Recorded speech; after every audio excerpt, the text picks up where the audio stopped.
Hello, Emily. Thank you very much for joining us. And first of all, I want to say congratulations again on your absolutely fascinating and excellent submission. It was such a pleasure to read. How about we start off by asking you just very, very briefly, what was the topic that you chose, and why did you decide to work on that particular topic?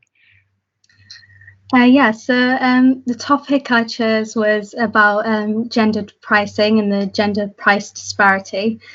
I think I chose it because I knew I wanted to do something about gender inequality.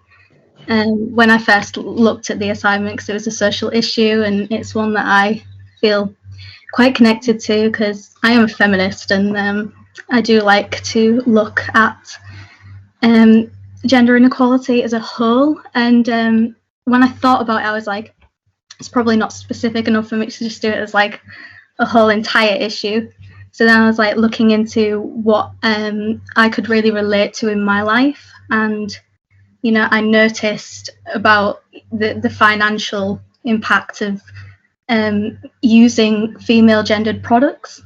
And I was researching it a bit, and I found out that it was most relevant in the toiletries industry.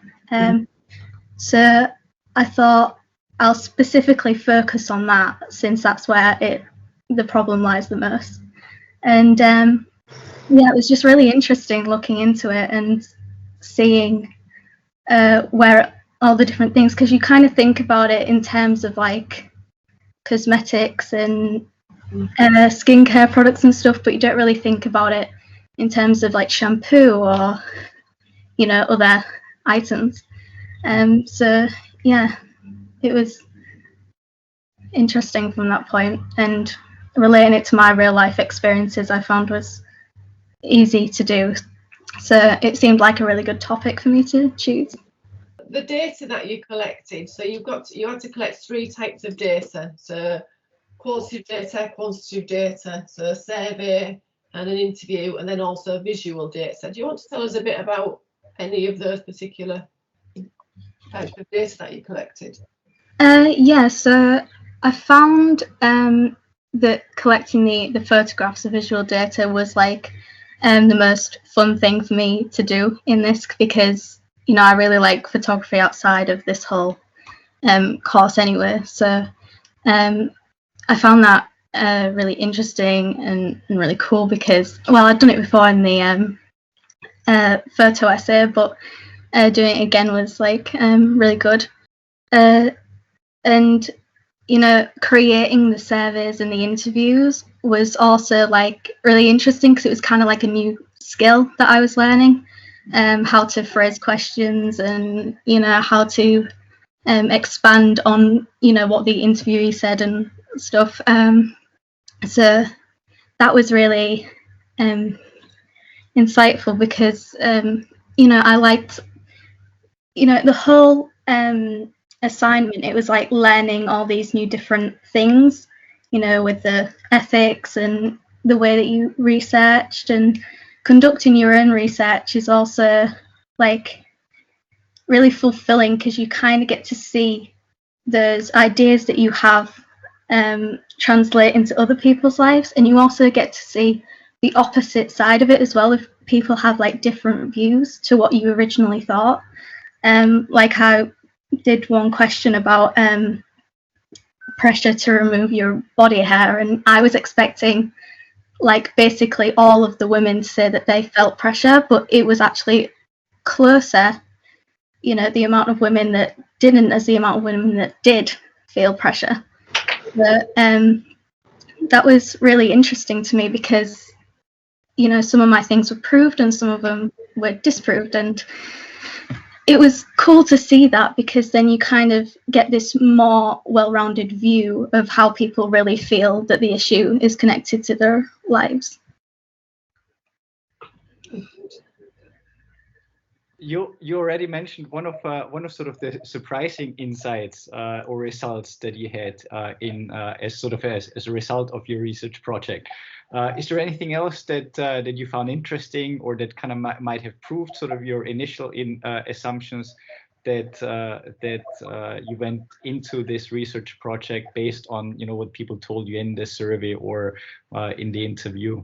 I thought that period products should be free, but I didn't think that many of the people would have that view. I thought that they would think that it would have to have some kind of cost attached to it. But then, you know, 90% of people in my survey said that they should be free. So I was like, oh, that's quite a lot of people, which kind of affirmed to me that it was an issue that people knew about and they wanted changing. So, you know, it was just kind of that approval that my topic that I'd chosen and the ideas that I had were relating to people as well as to me, because, you know, you can relate an issue to yourself, but then when you find out that it's related to other people, you kind of see it as this even bigger issue. So yeah, that was really interesting, and that was also conveyed in my interview as well, because yeah, my interview had very strong opinions on that, so they were quite passionate about the patriarchy and stuff. Yeah, it was really good. A fantastic piece of work, so well done. What would you say was the most challenging part about this assignment?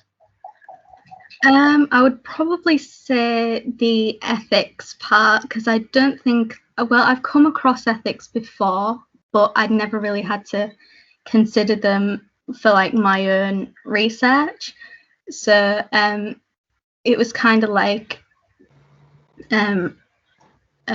reintroducing myself to this topic, and I found it kind of difficult at first because I was like, oh, I don't know where to put my survey, I don't know what to do, I don't know if it's going to be the right place.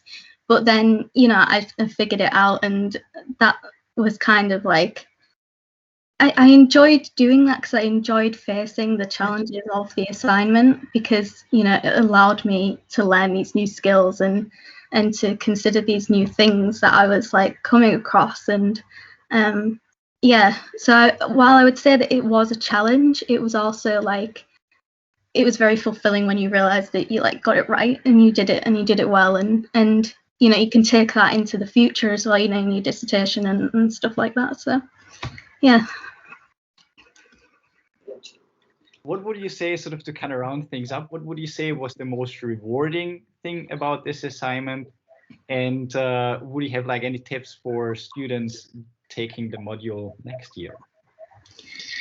Yeah, I would say that the most rewarding part of it was pulling it all together in the end, like pulling all your research that you'd done, that other people had done before, and putting your own research in and connecting them with each other, and like seeing that layout and you know, being creative with it.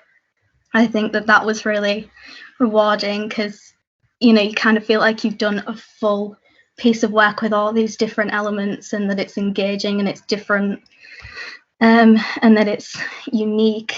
And so that was, yeah, I would say that.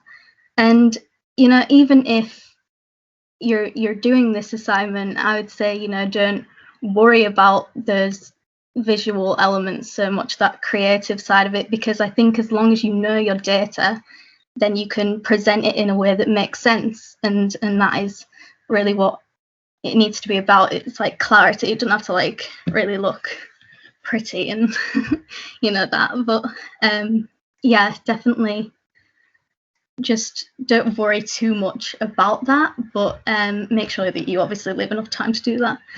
And I'd say another tip would be to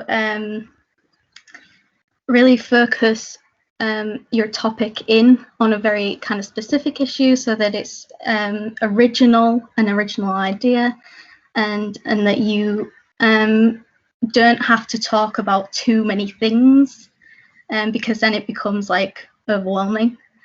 And I think I wrote another thing down.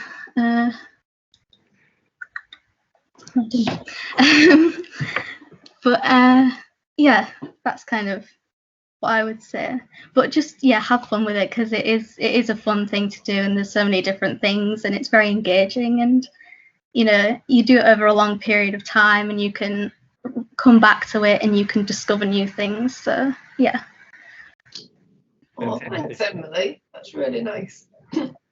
Thank you very much. Thank you very much for joining us, and thank you very much for sharing your thoughts and for sharing your research and your insights. Absolutely fantastic and interesting. So well done. Thank you very much.